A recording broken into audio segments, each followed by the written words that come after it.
Hello my dear students, welcome to defence Taiyari. बच्चों, आज हम फिजिकल प्रॉपर्टीज ऑफ डायहालाइड्स और केमिकल प्रॉपर्टीज ऑफ डायहालाइड को सीखेंगे।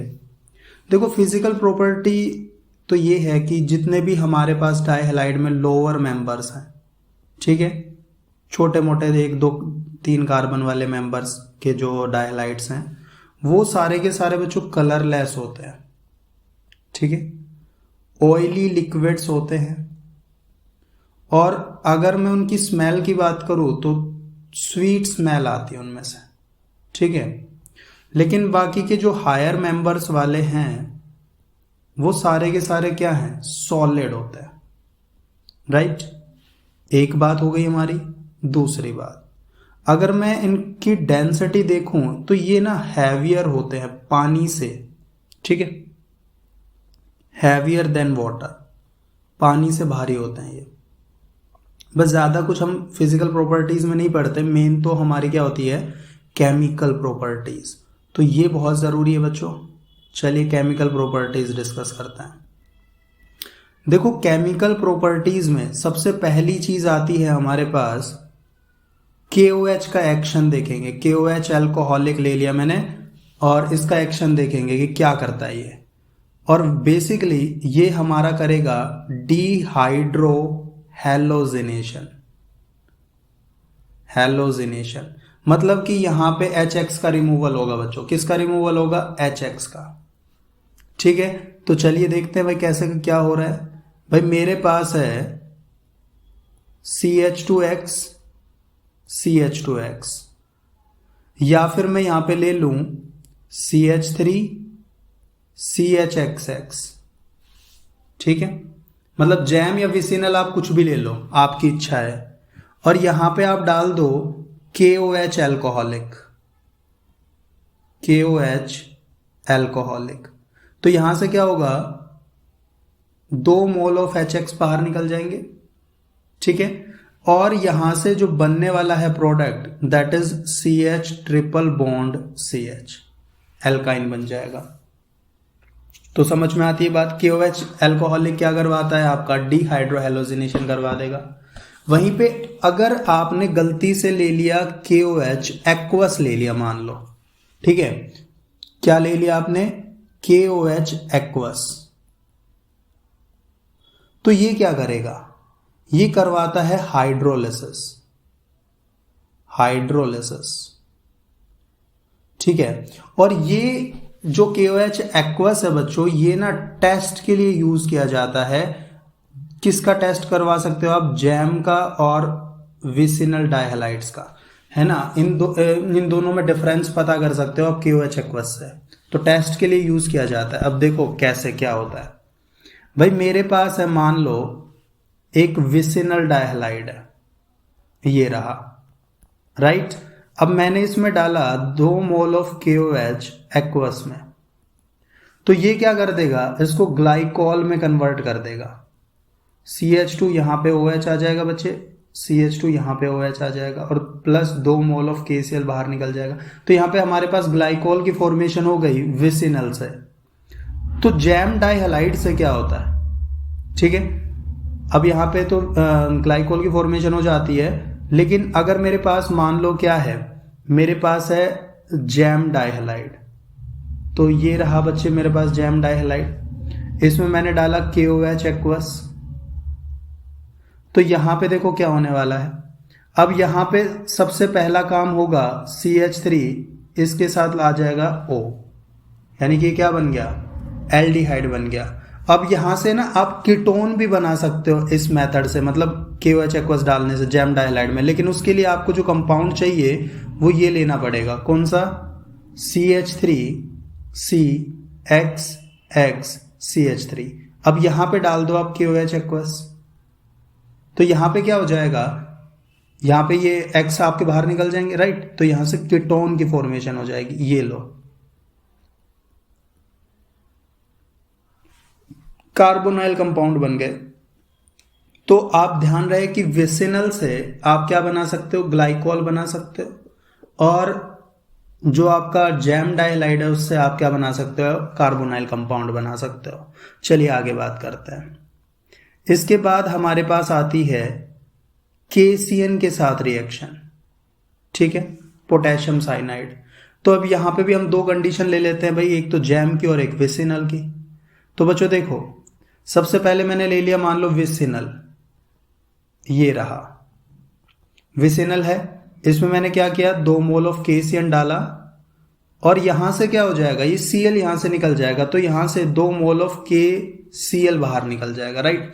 तो Cl की जगह यहां पे आने क्या वाला है CN, राइट। तो यहां पे CN और यहां पे भी CN आ गया, साइनाइड बन गया। अब यहां पे क्या होगा, इसका हाइड्रोलिसिस कर दो, कर दिया। हाइड्रोलिसिस करने से इस CN किस में कन्वर्ट हो जाएगा हमारा, हाइड्रोलिसिस कर, तो यहां पे ये बन जाएगा एसिड आपका, राइट। ये कौन सा एसिड है अगर कोई पूछे तो, सक्सेनिक एसिड है। ये कौन सा एसिड है, लिख भी लो, सक्सेनिक एसिड। अच्छा, अब सक्सेनिक एसिड को अगर आप जस्ट हीट कर दोगे तो यहां से वाटर बाहर निकल जाएगा, और वाटर बाहर निकल जाएगा तो यहां पे होगा कुछ ऐसा, ठीक है। ये क्या बन गया बच्चे, इसको बोलते हैं सक्सेनिक एनहाइड्राइड। क्या बोलते हैं इसे, सक्सेनिक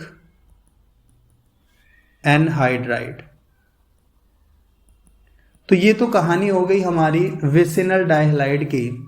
अब अगर मैं बात करूं जैम डाइहलाइड की, तो देखो जैम के साथ क्या होता है भाई, मेरे पास है कोई भी जैम डाइहलाइड, ये ले लीजिए, और इसमें मैंने डाला क्या KCN। तो यहां से सबसे पहले Cl बाहर निकलेगा ना, तो KCl बाहर निकल गया, और यहां पे आपका लग जाएगा CN और CN। फिर वापस से आप इसको एक बार हाइड्रोलिसिस कीजिए, तो यहां पे क्या होगा, वापस एसिड बनेगा आपका सेम कार्बन पे।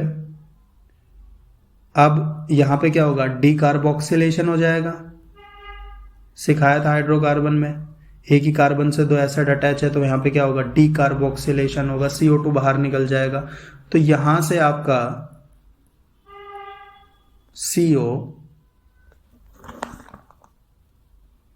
OH, एक OH बच गया ना, CO2 बाहर निकल गया, हाँ सही है। तो ये बन गया आपका, ये क्या बन गया, प्रोपेनोइक एसिड, प्रोपेनोइक एसिड। तो आपको यहां से क्या समझ में आया कि आप यहां से एक अगर KCN की रिएक्शन विसिनल डाइहलाइड से कराते हो तो आपने सक्सेनिक एसिड बनाया, सक्सेनिक एनहाइड्राइड बनाया, और यहां पे आपने प्रोपेनोइक एसिड बनाया, ठीक है। तो देखो कुछ इंपॉर्टेंट बात, और वो बात क्या है, पहली कि CN group on acid hydrolysis gives acid COOH देता जब एसिड हाइड्रोलिसिस करवाते हो आप, ठीक है। क्योंकि मैंने आपने देखा होगा H2O के साथ क्या H पॉजिटिव यूज किया ना, तो एसिड हाइड्रोलिसिस किया मैंने, तो उससे हमें क्या मिल जाता है, CN ग्रुप से हमें एसिड मिल जाता है, राइट।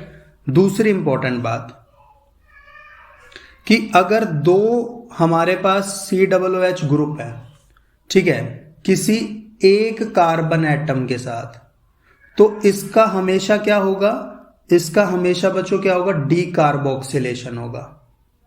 डीकार्बोक्सिलेशन मतलब कि रिमूवल ऑफ CO2, ठीक है। और इसको जब हम हीट कर देंगे तो यहां से मेरे पास जो प्रोडक्ट बनेगा वो क्या बनेगा, मोनोकार्बोक्सिलिक एसिड का प्रोडक्ट बनेगा। तो जैसा हमने बनाया था प्रोपेनोइक एसिड, तो मोनोकार्बोक्सिलिक एसिड बनेगा, ठीक है, ऑन हीटिंग करने पे। और वहीं पे अगर हम बात करें दूसरी, तो दूसरी बात ये है कि अगर मेरे पास जो 2 COOH ग्रुप हैं वो विसिनल कार्बन के ऊपर है, मतलब एडजेसेंट कार्बन एटम पर है, तो यहां पे क्या होगा, ये H2O को लूज कर देंगे, है ना, H2O को लूज कर देंगे, और H2O को लूज करने के बाद हमारे पास साइक्लिक एनहाइड्राइड की फॉर्मेशन हो जाती है। तो मैंने सक्सेनिक एनहाइड्राइड बनाया था, एनहाइड्राइड, जस्ट हीट करने में, तो वाटर लूज कर देता है ये, सही बात है। इसके बाद बच्चे हमारे पास आती है एक और केमिकल प्रॉपर्टीज में एक और रिएक्शन, और वो रिएक्शन है मेरे पास डीहैलोजिनेशन की। ठीक है, मतलब कि यहां से हमें हैलोजन को रिमूव करना है। तो चलिए करते हैं। मान लो सबसे पहले कंडीशन लेते हैं विसिनल वाली। तो विसिनल वाली कंडीशन है मेरे पास ये रही। ठीक है, इसमें जस्ट आप जिंक डालो अल्कोहल की प्रेजेंस में, CH3OH मिथेनॉल ले लो, जस्ट हीट कर दो आप इसे। तो यहां पे क्या होगा, यहां पे आपका सेम कार्बन प्रोडक्ट मिल जाएगा, मतलब जितने कार्बन थे उतने कार्बन का एल्कीन मिल गया। जस्ट यहां से ZnBr2 बाहर निकल जाएगा। तो यहां से आपने हेलोजन निकाल दी इनका। अच्छा, वहीं पे अगर आप विसिनल की बजाय जैम ले लेते हो, CH3CH2CH और Br और Br, और बच्चों सेम यही रिएजेंट यूज कर देते हो, जिंक इन मिथेनॉल, और जस्ट आप इसे हीट करवा देते हो। तो यहां पे ना ट्वाइस कार्बन प्रोडक्ट मिलता है। तो ट्वाइस कार्बन, जितने कार्बन थे उसका दुगना कर दो। तो यहां पे 3 कार्बन लिए थे मैंने, तो इससे जो प्रोडक्ट बनेगा मेरे बच्चे वो क्या, कि भाई CH3 CH2 और CH। अब देखो ट्वाइस करना है तो पहले तो यहां पे double bond CH CH2 CH3, ये ट्वाइस कार्बन कंपाउंड बन गया हमारे पास, और साथ में बाहर निकल जाता है ZnBr2। तो दुगना अगर करना है तो वो जैम से हो जाता है, और सेम रखना है तो आपको विसिनल से। अच्छा, एक कंडीशन और है, अच्छा उसकी अल्फा ओमेगा की ले लेते हैं। अल्फा ओमेगा की ले लूं तो मान लो इसके साथ क्या होगा भाई, 3 कार्बन का सेपरेशन होता है, ये लो। ठीक है, ये अल्फा ओमेगा डाइहाइड। ऐसा नहीं है कि आप इसको अल्फा बीटा गामा ऐसे करके ही काउंट करो। जस्ट अगर आप ऐसे देखोगे तो इस पे ये कहोगे कि भाई ये तो अल्फा हो गया, ये बीटा हो गया, ये गामा हो गया, तो ये तो अल्फा गामा हो गया। नहीं, मतलब कि विसिनल के बाद से जब भी आप वो लगाओगे हेलोजन, तो फिर वो अल्फा गामा अल्फा ओमेगा डाइहाइड बोला जाएगा। ठीक है, तो यहां पे भी आप सेम यूज करोगे जिंक और मिथेनॉल, और जस्ट आप इसे हीट कर दोगे। तो यहां पे देखो क्या होने वाला है। अब यहां पे मेरे बच्चे जितने भी कार्बन है उतने ही कार्बन रहेंगे, कार्बन चेंज नहीं होने वाले। लेकिन यहां पे फर्क ये है कि साइक्लिक कंपाउंड यहां पे बन जाएगा। ठीक है, ZnBr2 यहां पे बाहर निकल गया, तो ये मेरा क्या बन गया, साइक्लोप्रोपेन। राइट, आई होप आप समझ गए होंगे केमिकल प्रॉपर्टीज ऑफ डाइहाइड। बहुत इंपॉर्टेंट है, जस्ट सीख लो। ठीक है, बाकी हम अब ट्राइहाइड्स पढ़ेंगे नेक्स्ट क्लास में। Thank you so much.